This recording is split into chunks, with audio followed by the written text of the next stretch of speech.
NDA కూటమి భాగస్వామ్య పక్షాల మీటింగ్ జరిగింది ఇవాళ. అలాగే ఇండియా కూటమి భాగస్వామ్య పక్షాల మీటింగ్ కూడా మరి కొంతసేపట్లో జరగబోతోంది.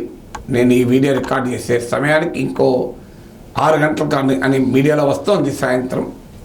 సో ఈ మీటింగ్లో ఒక ఆసక్తికరమైన ఏంటంటే, ఆల్రెడీ ఎన్డీఏ మరోసారి ప్రభుత్వం ఏర్పాటు చేయడానికి క్లెయిమ్ చేసింది కూడా. క్లెయిమ్ చేయడం కూడా న్యాయం, ఎందుకంటే 293 సీట్స్ ఎన్డీఏకి వచ్చాయి 543లో. అంటే 272 వస్తే సరిపోతుంది, ఇంకా 21 సీట్స్ ఎక్కువ ఉన్నాయి. So there is no challenger, is a clear majority.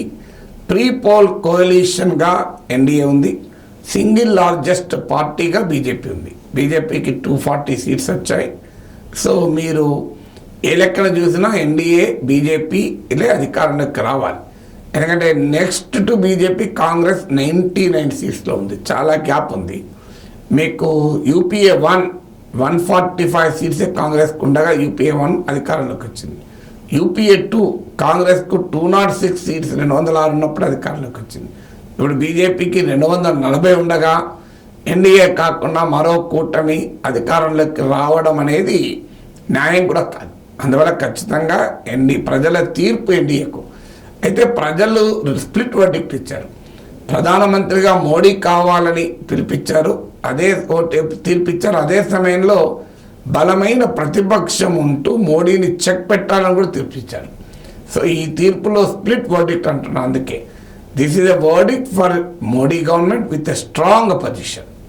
కానీ మోడీ గవర్నమెంట్కు తీర్పు ఇవ్వలేదని అనలేము. డెఫినెట్గా నెంబర్స్ ఉంటాయి, ఒకసారి ఎక్కువ వస్తాయి సీట్లు, ఒకసారి తక్కువ వస్తాయి. అల్టిమేట్గా డెమోక్రసీలో పవర్ను నిర్ణయించేది ఎన్ని ఓట్లు తగ్గాయి, ఎన్ని సీట్లు తగ్గాయని కాదు, ఎవరికి మెజారిటీ ఉన్నది అన్న దానిపై ఆధారపడుతుంది. అందువల్ల క్లియర్ మెజారిటీ ఎన్డీఏకి వచ్చింది. సింగిల్ లార్జెస్ట్ పార్టీగా బీజేపీ ఎమర్జ్ అయింది. అందువల్ల ఇక్కడ మరో ఆప్షన్ లేదు. కానీ ఎందుకు క్యూరియాసిటీ క్రియేట్ అయిందంటే, ఇండియా కూటమి ఇంకా వదిలేయలేదు. సో వాళ్ళు ఆ ఆప్షన్ క్లోజ్ చేయలే. మాకు ప్రజలు ప్రతిపక్షంలో కూర్చోమని తీర్పిచ్చారు, మేము ప్రతిపక్షంలో ఉంటాము, ఈసారి బలమైన ప్రతిపక్షం అని అనలేదు. సో వాళ్ళు ఇంకా చర్చిస్తున్నారు, ఫీలర్లు వదులుతున్నారు. రాహుల్ గాంధీ మల్లికార్జున్ ఖర్గేని అడిగితే కూడా మా వ్యూహాలు మాకు ఉంటాయి కదా, మా వ్యూహాలు ముందే మీకు చెప్పితే మోడీ జాగ్రత్త పడతాడంటూ మల్లికార్జున్ ఖర్గే వ్యాఖ్యానించాడు. ఉద్ధవ్ ఠాక్రే అందరికన్నా ముందు ఆయన పార్టీ శివసేన ఉద్ధవ్ ఠాక్రే వర్గానికి 9 సీట్లు వచ్చాయి. సో ఆయన ముందుగా చంద్రబాబు నాయుడుతో నితీష్ కుమార్తో కూటమి పెద్దలు కాంగ్రెస్ మాట్లాడుతుంది అని ఒక ప్రకటన చేశారు.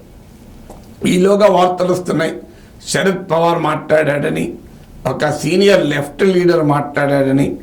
సో ఏది నిజమో తెలియక ఇంతవరకు చంద్రబాబు నాయుడు కానీ నితీష్ కుమార్ కానీ నోరైతే విప్పలేదు ఈ స్పెక్యులేషన్ల పైన. కానీ చంద్రబాబు నాయుడు ఎన్డీఏ మీటింగ్కు హాజరవుతూ మీడియాతో ఒక మాట అన్నాడు, I am in NDA, I will be in NDA అన్నాడు.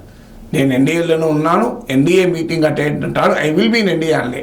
I am in NDA, I have come to attend NDA meeting అన్నాడు. నేను ఎన్డీఏలో ఉన్నాను, ఎన్డీఏ సమావేశానికి వచ్చాను అని చాలా క్లారిటీతో చెప్పాడు.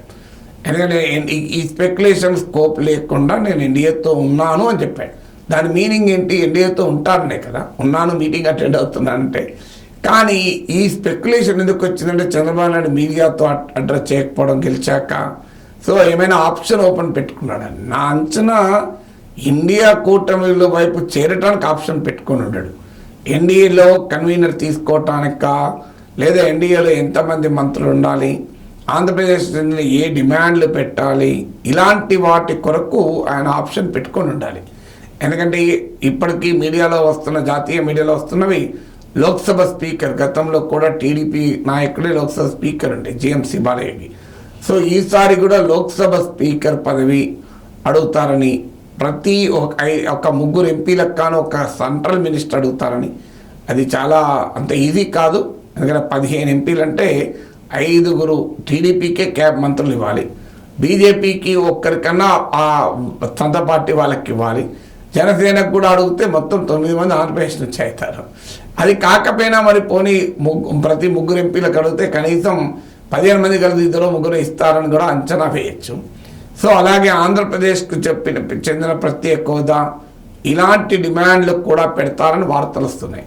సో ఎన్డీఏలోనే ఉంటూ ఆ డిమాండ్లు సాధించుకోవడం అనేది బహుశా చంద్రబాబు నాయుడు ఆశించవచ్చు. అది రైట్ స్ట్రాటజీ కూడా అవుతుంది. ఇప్పటికిప్పుడు ప్రీపోల్ కోalition వదిలి ఇండియా కూటమి వైపు వెళ్తే అది పొలిటికల్గా ఎథికల్గా కూడా క్వశ్చన్స్ రైజ్ అవుతాయి. అఫ్కోర్స్ బీజేపీ ఆ ఎథిక్స్ పాటించకపోవచ్చు. మధ్యప్రదేశ్లో కర్ణాటకలో ప్రభుత్వాన్ని కూల్చినప్పుడు ఎథిక్స్ ఫాలో కాలే. ఇక జేడీయూ నాయకుడు నితీష్ కుమార్ ఇప్పటికి 5 సార్లు మారాడు కూటమిలో. సో ఆయన ఎప్పుడైనా కూటమి మారచ్చు, చెప్పలేము. సో అందువల్ల జేడీయూ నాయకుడు ఏం చేస్తాడు, ఆయనకు డిప్యూటీ చీఫ్ ప్రైమ్ మినిస్టర్ పదవి ఆఫర్ చేశారని కూడా అంటున్నారు ఇండియా కూటమి వాళ్ళు. సో ఇండియా కూటమి ఇంకా గివప్ చేయలేదు. సో ఇదొక ఆసక్తికరమైన పరిణామం. ఎందుకంటే 293 ఎన్డీఏకు ఉన్నాయి. అందులో టీడీపీకి 16, జేడీయూకు 12, 28 పోతే 265 పడిపోతుంది. అంటే మెజారిటీ మార్కు 7 తగ్గుతారు. ఒక్కసారి మెజారిటీ లేకపోతే చాలామంది పోతారు. ఈ రాజకీయాలు ఎలా ఉంటాయంటే ఆ సీట్లో కూర్చున్నప్పుడే, ఆ సీట్లో కూర్చుంటామని అనుకున్నప్పుడే, ఆ సీట్లో కూర్చోకపోయినా కూర్చోవేమో అని అనుమానం కలిగినా ఆ ఎంపీలు పక్కా జరుగుతూ ఉంటారు ఇక. సో అందువల్ల ఇండియా కూటమి ఇంకా ఆప్షన్ ఓపెన్ పెట్టడం వల్ల జాతీయ రాజకీయాలు చాలా ఉత్సాహవంతంగా ఉన్నాయి. జాతీయ రాజకీయాలు రెండు అంతా కూడా చంద్రబాబు నాయుడు ఏ డిసిషన్ తీసుకుంటాడు అనేటువంటి దానిపైన ఉత్కంఠగా మారాయి.